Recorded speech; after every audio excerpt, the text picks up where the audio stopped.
ડભોઈથી બુજેઠા સુધીને 2000 કરતાં વધુ વૃક્ષો રોપવાનું કામગીરી વન વિભાગ અને સ્ટેટ હાઈવેના અધિકારીઓ દ્વારા સ્ટેચ્યુ ઓફ યુનિટી જતો રસ્તા પર નાખવામાં આવ્યા છે।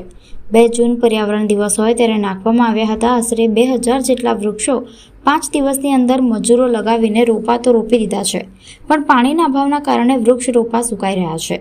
વન વિભાગના અધિકારીઓ અને સ્ટેટ હાઈવેના અધિકારીઓ ઝાડ રોપા તો નાખે છે, પણ વારંવાર નાખવા છતાં પાણી ન મળતા 5 દિવસની અંદર કેટલાક વૃક્ષો સુકાઈ ગયા છે।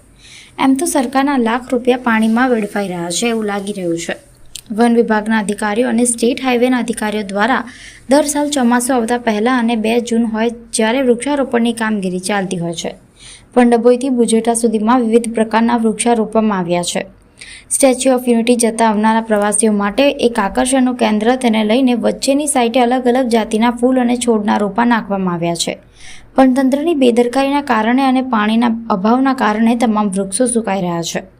વન વિભાગ અને સ્ટેટ હાઈવેના અધિકારીઓ જો પાણી નાખવામાં આવે તો તેને જીવનદાન મળી શકે છે।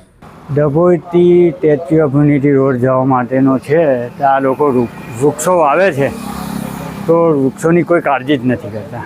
જે તે અધિકારીઓ વન વિભાગના હોય કે જે તે હોય તો અમારા ઝાડો સુકાઈ જાય છે। 2 જૂન પર આ લોકોએ નાખેલા છે ઝાડ, પણ ઝાડ રોપીને ગયા એ ગયા, બીજી વાર દેખવા આવતા નથી ને કોઈ ઝાડની કોઈ કાળજી જ નથી। અને કે ભાઈ આ સરકાર એવું કહે છે કે વૃક્ષો વાવો, પણ વૃક્ષની કોઈ કાળજી કરવા તૈયાર જ નથી।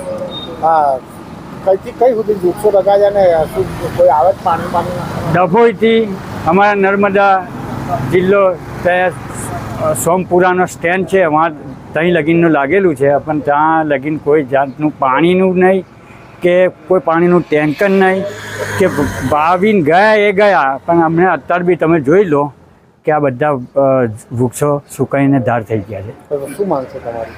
અમારી માંગ એવી છે કે જે તે અધિકારી આની નિરીક્ષણ કરે, બરાબર, પાણી અને પાણીનું એ કરે।